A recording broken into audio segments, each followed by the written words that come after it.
Aujourd'hui je vous retrouve pour le tag puisse le sort vous être favorable et vous vous en doutez bien, ça a un rapport direct avec Hunger Games. Hello tout le monde, j'espère que vous allez bien. Si vous ne me connaissez pas encore, moi c'est Laura et ici on parle de livres, de films, de séries, de beauté, bref, de plein de trucs et du coup voilà. Donc du coup, on va revenir à notre tag. Je l'ai vu passer sur la chaîne la bibliothèque de Brandouille. Si tu passes par là Brenda, je te fais un coucou. Et du coup on va commencer tout de suite avec les questions. Donc la première question c'est puisse le sort vous être favorable. C'est un livre avec une phrase culte. Donc personnellement j'en ai deux. C'est pas vraiment des phrases cultes mais elles sont cultes pour moi. Et je dirais déjà After, le tome 1. Alors attendez, je prends la petite étiquette où c'est noté. Et donc, j'ai trouvé, c'est à la page 163 du poche. Il me fait passer du rire aux larmes, hurler de rire et de colère, mais plus que tout, il me fait me sentir vivante. Voilà, c'est une phrase que j'adore personnellement, qui dit tout en fait sur la relation d'Ardine et Tessa. Et je pense que c'est pour ça en fait que je l'aime autant. Et du coup voilà.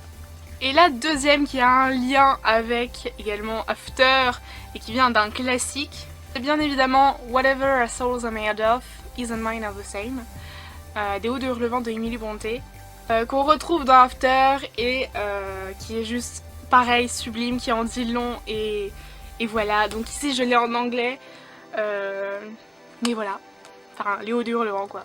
Deuxième question c'est Katniss Everdeen, la fille du feu, un personnage féminin badass. Donc pareil, j'en ai deux, je suis désolée, mais c'est impossible de choisir. Et je pense que le premier ne va surprendre pratiquement personne, parce que sans ce personnage, la saga n'aurait jamais abouti. Les deux autres seraient crevés sans ce personnage, et elle est badass à souhait. C'est bien évidemment Hermione Granger de Harry Potter. Voilà, Hermione Granger, je pense qu'il y a pas plus badass très clairement.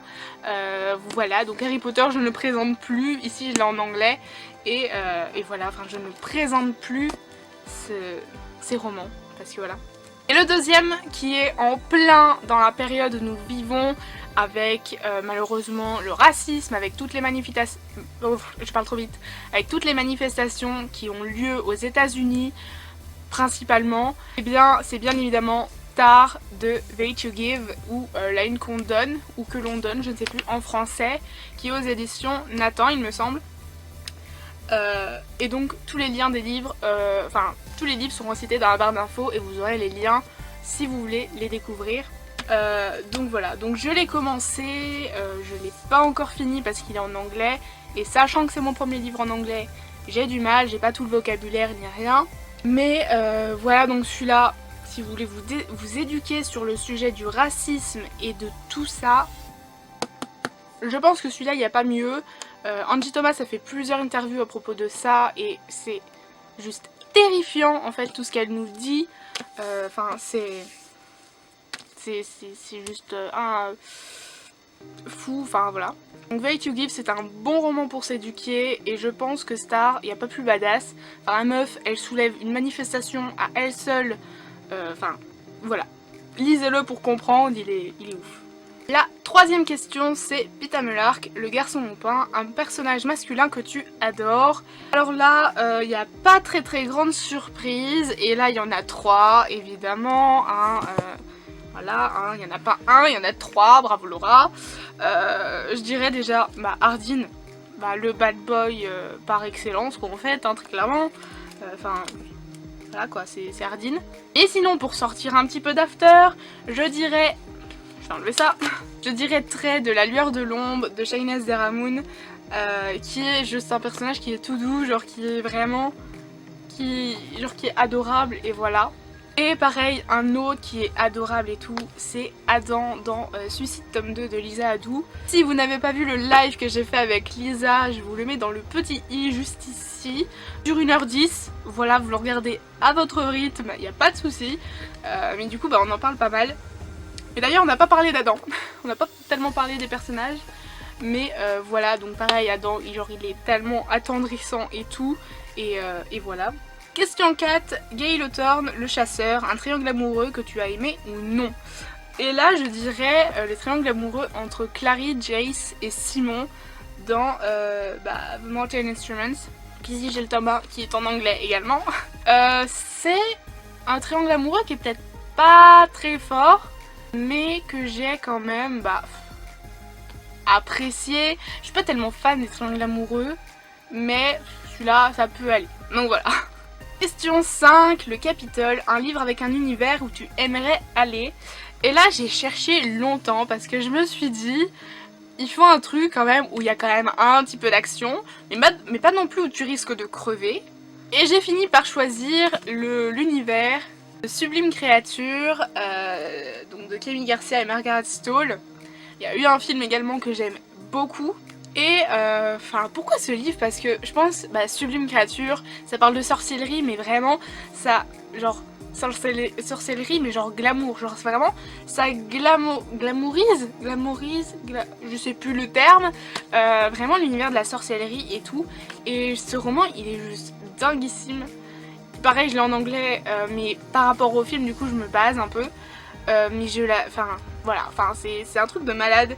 Et je pense que ouais, cet univers là il est cool. Tu risques de crever mais pas trop non plus. Donc voilà, c'est un bon compromis. Et puis si dans cet univers je suis une sorcière, donc moi ça me va. Et voilà, une sorcière blanche hein, on est d'accord. Parce que j'ai pas envie d'être Saraphine non plus. Mais voilà, je parle très vite, je ne sais pas pourquoi, mais ça fait plus de punch je trouve. Donc voilà. Question 6, les tribus de carrière. J'ai posé mon tel pour... il tombe. Pour les questions parce que c'est plus facile. Un livre avec un ou des méchants qui t'ont fait peur.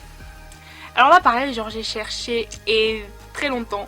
Parce que des livres avec des méchants, je ne sais pas si j'en avais vraiment. Enfin, j'en ai pas trouvé où il y avait vraiment des méchants qui m'avaient choqué ou qui m'avaient fait peur ou qui... Je sais pas.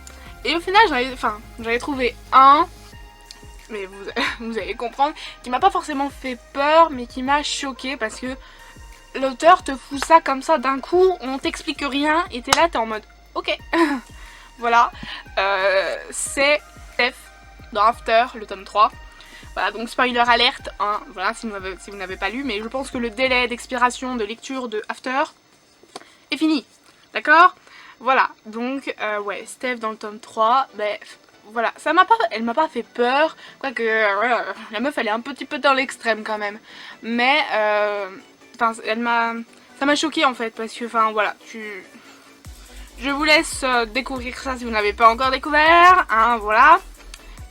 Mais voilà, j'en parle d'ailleurs il me semble dans la chronique du tome 3 que j'ai faite sur ma chaîne, pareil je vous le mets dans le petit i, mais voilà, voilà.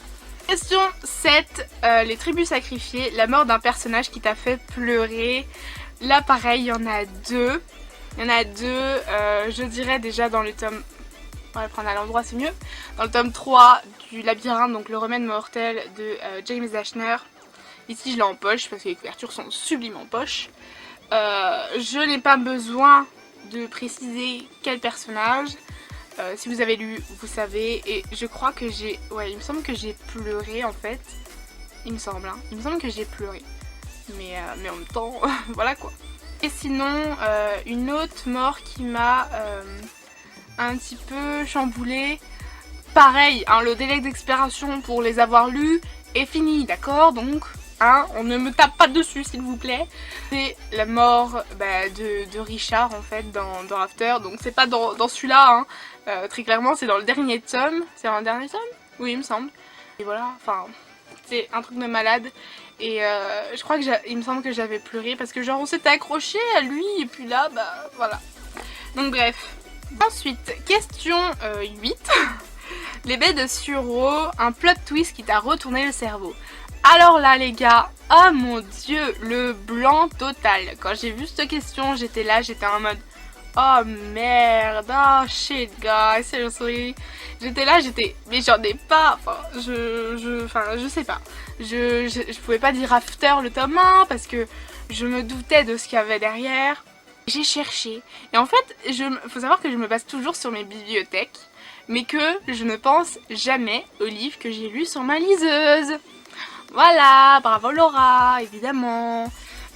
Donc j'ai cherché et tout, et je me suis dit, meuf, t'as une liseuse, t'as lu plein de livres dessus, bon j'en ai lu 12 je crois, 13, je sais plus. Faut peut-être que tu regardes, parce que ça se trouve, tu en as. Et bingo. Donc du coup, j'ai pas le livre sous la main, hein, vous vous en doutez, mais c'est le journal de Claire Cassidy de Ellie Griffith, il me semble. Il me semble que c'est ça, je suis pas sûre de son nom, je suis désolée, je corrigerai si jamais c'est faux. Mais le plot twist de ce truc, c'est un truc de malade, de la merquitude, tout ce que vous voulez. Le plot twist est juste dingue. J'étais là, j'étais, oh mais ça peut être lui, ça peut être lui, ça peut être lui, ça peut être lui. Ah mais non, parce que pourquoi il aurait fait ça, il était pas là, tout ça, voilà. Et puis à la fin, t'es là, t'es, d'accord, ouais, ok. J'étais pas bien. Ce roman te fout dans tous tes états et c'est, voilà. C'est vraiment un truc de malade, franchement, allez le lire si vous ne connaissez pas parce qu'il est dinguissime. Et il est aux éditions Hugo Thriller, il me semble. Je veux pas m'avancer dessus, mais il me semble, donc voilà. Question 9, les vainqueurs. Un couple que tu aimes plus que tout. Bon bah là, sans grande surprise, et très clairement, je pense qu'il y a bien évidemment Essa. Hein, donc Ardine et Tessa de After, parce que voilà. Mais sinon, il y a... Ça fait un boucan que je pose mes livres, enfin je les pose même pas, bref. Et sinon, un livre dont je n'ai pas parlé sur ma chaîne, il ne me semble pas, c'est Gianna et Arik dans La voleuse de secrets, donc de Brenda Drake aux éditions Lumen. C'est un couple que j'ai adoré et qui est vraiment beaucoup trop cute. Et du coup voilà, donc j'ai j'ai adoré ce couple là et voilà. Et la dernière question, donc la question 10, c'est la broche du j'aime au cœur, un goodies littéraire que tu aimerais avoir. Et là, eh bien, sans vraiment grande surprise de fan de lecture et tout ça, je dirais une baguette Harry Potter. Parce que j'en ai pas, ma soeur en a une, mais moi j'en ai pas. Donc je pense que c'est ça en vrai que je voudrais. Ou alors un nifleur, genre un nifleur en pop, en pluche, je sais pas, mais genre un nifleur. Genre j'aime trop cette petite bête. Donc voilà. Donc un nifleur ou bien une baguette Harry Potter. Je pense que c'est les deux goodies que j'aimerais trop avoir. Parce que voilà. Du coup voilà, j'espère que ce tag vous aura plu. J'ai kiffé vous le faire, ça faisait longtemps que je vous avais pas fait de tag. Je crois que j'en ai fait un seul sur la chaîne de tag quand même. C'était le World Cup Book Tag, il me semble. Je suis pas sûre. Mais voilà, donc j'ai kiffé vous faire ce tag. Et du coup, moi je vous dis à la semaine prochaine pour une nouvelle vidéo. Portez-vous bien. Bye.